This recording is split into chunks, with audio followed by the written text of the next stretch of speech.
Recently, I've had a few conversations about trans identity, both in person and online, where someone has tried to, well, I'm not exactly sure, not quite deny trans identity, but at least call it into question by saying something like, God does not make mistakes. So let's talk about God and mistakes, and let's talk about how God does not make mistakes, but about how God does, in fact, make trans people. I want to start with a simple ethical principle. Nobody is a mistake. I don't think that people who say God does not make mistakes are saying that trans people are mistakes, but they are skirting that idea a little bit.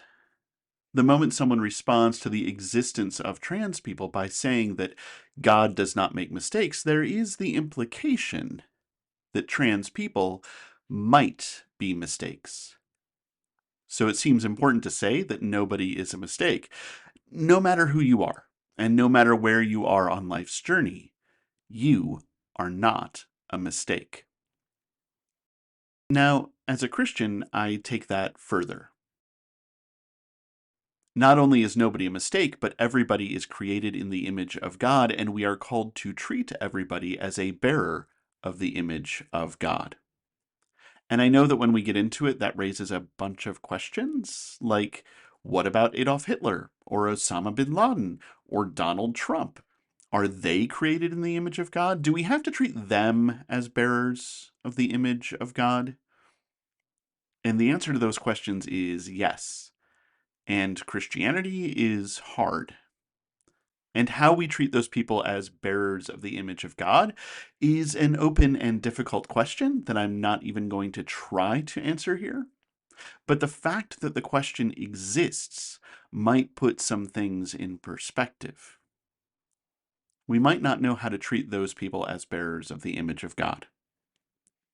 But surely it must be easier to treat our trans neighbors, people who are not those people, as bearers of the image of God. So, the simple ethical principle: nobody is a mistake. And the piece that takes that further: everybody is created in the image of God, and we are called to treat everybody as a bearer of the image of God. The argument that I think that people who say God does not make mistakes are making, as I understand it and in the most charitable form, goes something like this. 1. There is something about you that is consistent from your birth, and maybe even before, to your death, and maybe even after. That something is what makes you, you, even as you change over the course of your life. An essential you, as it were. 2. That essential you is intimately connected to your body and specifically to your gender. Your body is a man body or a woman body, and your essential you is a man you or a woman you. Okay, so far, while this still limits people to a gender binary, man or woman, and that is problematic, I don't think that it's exactly transphobic. I think that, in a sense, a lot of trans people and a lot of transphobic people agree that trans identity is rooted in a perceived mismatch between someone's essential self and someone's body's gender. The difference comes from whether someone thinks that mismatch is real. Okay, so 3. If your essential you does not match your body, then that would mean that the creator who made you made a mistake. That creator gave you the wrong body, or that creator gave you to the wrong body, and that creator, of course, is God. 4. God does not make mistakes. 5. Therefore, the problem cannot be a mismatch between the essential you and your body. Instead, the problem must be something else. And of course, this is where things start to get openly transphobic. This is where people start talking about mental illness and social contagion and grooming and more.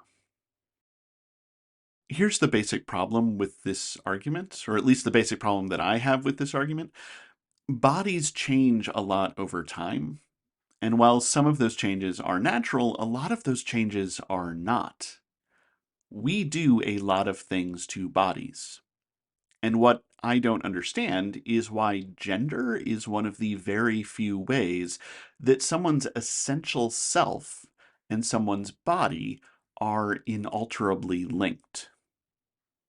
I don't have a comprehensive list of how we change bodies, but here are a few examples from a few broad categories of how we change bodies.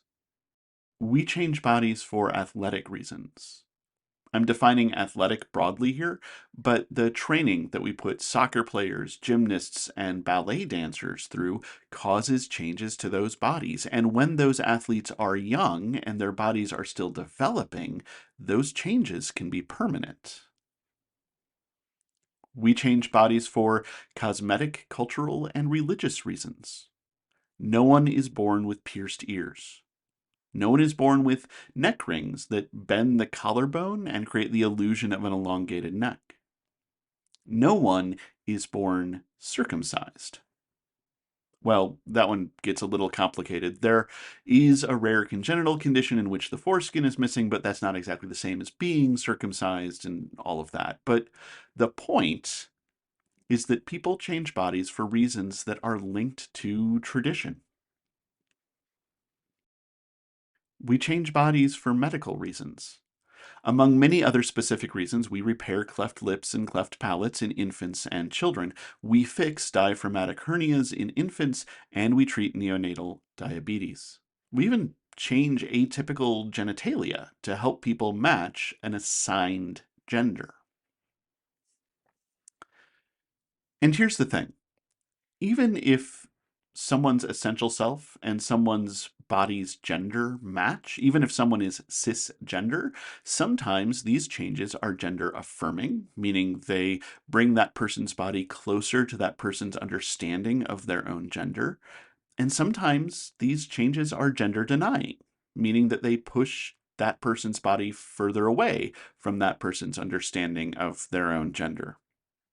For example, a double mastectomy following a breast cancer diagnosis in a cisgender woman is often gender denying because it means removing part of the body that is characteristically feminine, and breast reconstruction after that mastectomy, or as part of the same surgery, is often gender affirming because it helps the body return to a more characteristic femininity. But hormone therapy to reduce breast tissue in a cisgender man with gynecomastia is often gender affirming because it takes away something that is characteristically feminine but on the body of someone who identifies as a man. And the same idea applies to all sorts of other things, from shaving your legs to getting a penile implant, that people do to make their bodies more closely match their perceived gender. And that is why bills that ban gender affirming care ban it specifically for trans people and not for everyone. That's why the law in, let's say, Iowa has to specify that minors in Iowa cannot get gender affirming care for the purpose of attempting to alter the appearance of or affirm the minor's perception of the minor's gender or sex if that appearance or perception is inconsistent with the minor's sex at birth.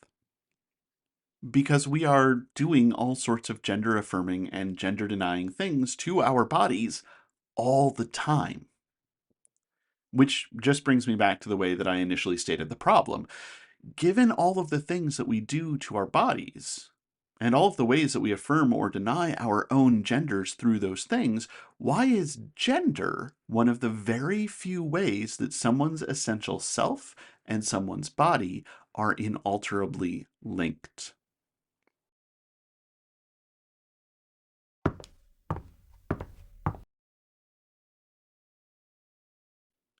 Nope, I got nothing.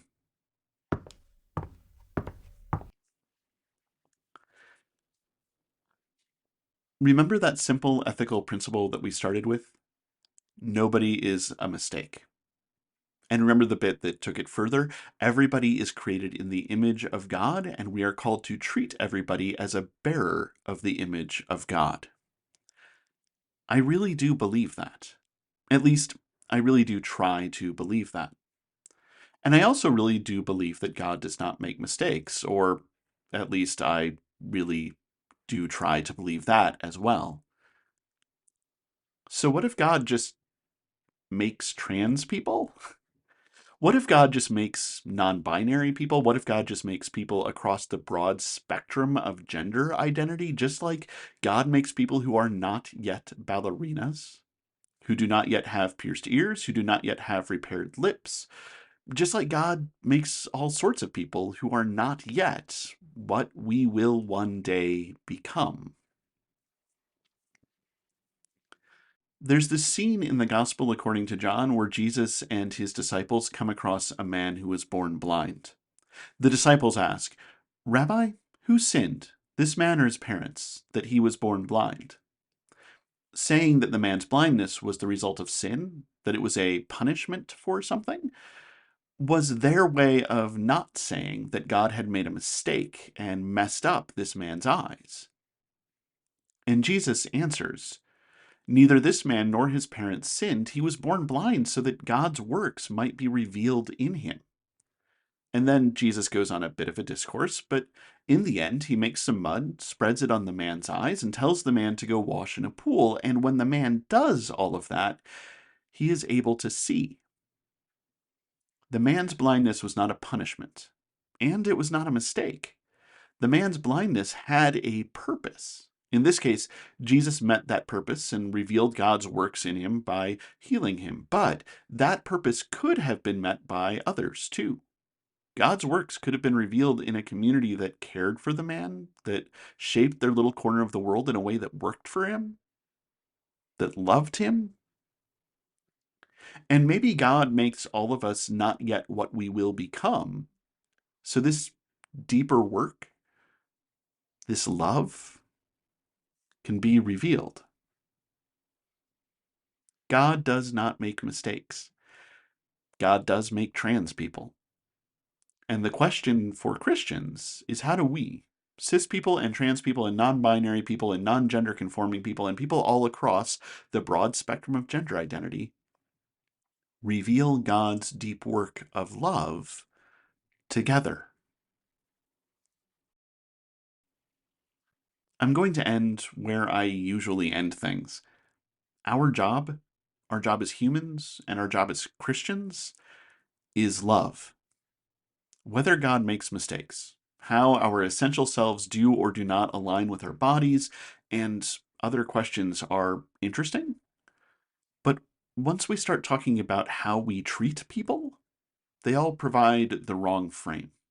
So the question in front of us is, given that trans people exist, and trans people do in fact exist, how do we love them?